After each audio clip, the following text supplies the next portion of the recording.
আসসালামু আলাইকুম। দেশ কিংবা বিদেশ, শহর কিংবা গ্রাম, যে যেখান থেকে শুনছেন অথবা দেখছেন, সবাইকে আমার আন্তরিক সালাম এবং অভিনন্দন। আজকে যাচ্ছি সাপিয়াচালা মাঠে। সেখানে বীর মুক্তিযোদ্ধা শাহজাহান সাজু ফুটবল টুর্নামেন্ট, সেই টুর্নামেন্টের সেমিফাইনাল খেলা, সেই খেলা দেখার জন্য যাচ্ছি। মহানন্দপুর থেকে বের হলাম। আপনারা জানেন যে মহানন্দপুর থেকে প্রায় 1 কিলোমিটার রাস্তা এই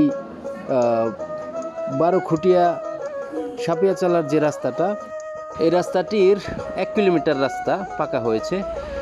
আপনারা জানেন যে টাঙ্গাইলের সখীপুরকে লালমাটির সখীপুর বলা হয়।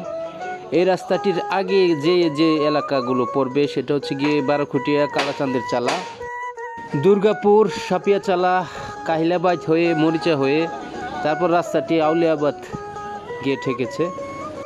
আজকে এই ভিডিওর মাধ্যমে আমি এই 12 খুটিয়া থেকে শুরু করে কালাচাঁদের চালা, সাপিয়াচালা, দুর্গাপুরের মানুষের যে এক অনাবিল কষ্টে তারা এই রাস্তা দিয়ে চলাফেরা করে সব সময়, তাদের দুঃখ দুর্দশার কথা আমি তুলে ধরবো। দেখতেই পাচ্ছেন যে আসলে 1 কিলোমিটার রাস্তা চলে আসার পর কাঁচা রাস্তা শুরু হয়ে গেল।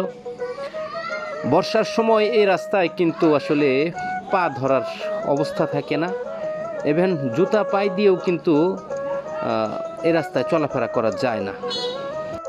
অথচ এই এলাকায় যারা বসবাস করে তাদের প্রত্যেকেই কিন্তু কৃষিজীবী মানুষ। ধান থেকে শুরু করে এমন কোনো সবজি নেই যে তারা আসলে আবাদ করে না। বিশেষ করে বেগুন, হলুদ, লাউ, মিষ্টি কুমড়া, এসব নানা রকম শাক সবজি কিন্তু তারা আবাদ করে। কিন্তু এই কৃষকগুলো তাদের রাস্তাঘাটের জন্য শুধু তাদের সবজির বা তাদের সকল প্রকার আনাজের কিন্তু ন্যায্য মূল্য যেটা, সেটা কিন্তু তারা পায় না। কারণ এই রাস্তার কারণেই শুধু তারা এই সবজিগুলো তারা বিভিন্ন হাটে বা বাজারে তারা আসলে নিয়ে যেতে পারে না। ইতিপূর্বে যারা সখীপুর বাসাইলের সংসদ সদস্য ছিল তারা অনেকবার এলাকায় এসেছে এবং দেখেছে, তারা আশ্বাস দিয়েছে, কিন্তু আদৌ এই এলাকার মানুষজন কিন্তু এই রাস্তাটা পায়নি। জীবনযাত্রার মান উন্নয়নের জন্য হলেও, এলাকার মানুষের কথা ভেবে হলেও এই এলাকার এই রাস্তাটা হওয়াটা যে আসলে কতটা জরুরি সেটা আপনি বাড়ি যদি এলাকায় না হয় তাহলে আপনি হয়তো বুঝতে পারবেন না। এলাকার মানুষজন দেখতেই পাচ্ছেন, অনেক মহিলা, বাচ্চা যারা আছে তারা স্কুলগামী কচিকাঁচা ছাত্ররা রয়েছে, তারা সবসময় পায়ে হেঁটে তারা স্কুলে যায়। এলাকার মানুষ কোথাও বের হতে চাইলে কোনো অটো গাড়ি, ভ্যান, রিক্সা বা কোনো গাড়ি কিন্তু এলাকার মানুষজন পায় না। পায়ে হেঁটে দীর্ঘ 4-5 কিলোমিটার রাস্তা পায়ে হেঁটে গিয়ে যেখানে পাকা রাস্তা বের হয়, ঠিক সেখান থেকে কিন্তু গাড়িতে চড়তে হয়। আমরা জানি যে এলাকার রাস্তাঘাট যত বেশি উন্নত, যত বেশি ভালো, সে এলাকা কিন্তু অটোমেটিক্যালি ডেভেলপ হয়ে যায়।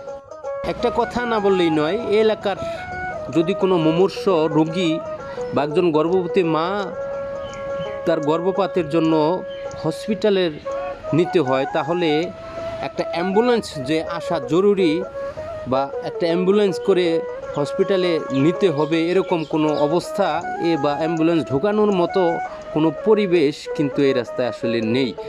আমরা বাংলাদেশকে ডিজিটাল বাংলাদেশ বলে আখ্যা দেই এখন, যে বাংলাদেশের কোথাও ইলেকট্রিসিটি পৌঁছায়নি এমন কোনো গ্রাম নেই, বাংলাদেশের এমন কোনো গ্রাম নেই যেখানে পাকা রাস্তা ছোঁয়া লাগেনি। কিন্তু এই এলাকার দৃশ্য সম্পূর্ণই আলাদা।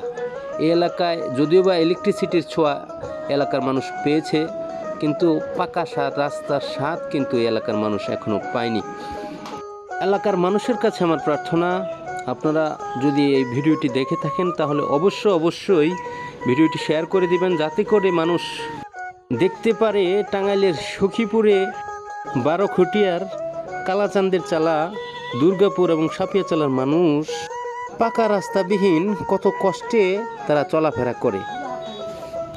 আমি দীর্ঘদিন বাদ আসলে এই রাস্তায় আসলাম, তো আমার কাছে এই রাস্তাটির দুর্দশা দেখে আমার কাছে মনে হলো, আমার যদি কোনো অলৌকিক শক্তি থাকতো আমার কাছে যদি কোনো পাওয়ার থাকতো তাহলে কিন্তু আমি এই এলাকার মানুষের দুঃখ দুর্দশার যে একটা চিত্র সেটা পাল্টে দিতাম। আমি আমার অলৌকিক শক্তি দ্বারা এই রাস্তাটা আমি পাকা করে দিতাম। অদূর ভবিষ্যতে সখীপুর বাসাইলের কান্ডারি হয়ে যিনি আসবেন তার কাছে প্রার্থনা থাকবে যে সখীপুর বাসাইলের এই সখীপুরের যে এই রাস্তাটা এটা যেন অনতি বিলম্বে এই রাস্তাটা পাকা করে দেওয়া হয়। কারণ এই এলাকার মানুষ কিন্তু রাজনৈতিক নেতাদের উপর আস্থা হারিয়ে ফেলেছে, সেটা চেয়ারম্যান হোক, সংসদ সদস্য হোক, যেই হোক, তাদের কিন্তু কোনো আর আস্থা নেই যে আদৌ এই রাস্তা হবে। কিন্তু একজন সংসদ সদস্য অনায়াসে খুব সহজেই কিন্তু এরকম একটা রাস্তা পাকাকরণ করতে পারে। এই রাস্তাটির পাকাকরণ যেই করুক না কেন তার কাছে এলাকার মানুষ, বেশ কয়েকটি গ্রামের মানুষ কিন্তু চিরকৃতজ্ঞ থাকবে। তো সবাই ভালো থাকবেন, সুস্থ থাকবেন। আর ভিডিওটি ভালো লেগে থাকলে অবশ্যই বেশি করে লাইক, কমেন্টস এবং শেয়ার করে পাশে থাকবেন। সবাইকে আবারও ধন্যবাদ জানিয়ে বিদায় নিচ্ছি। আসসালামু আলাইকুম।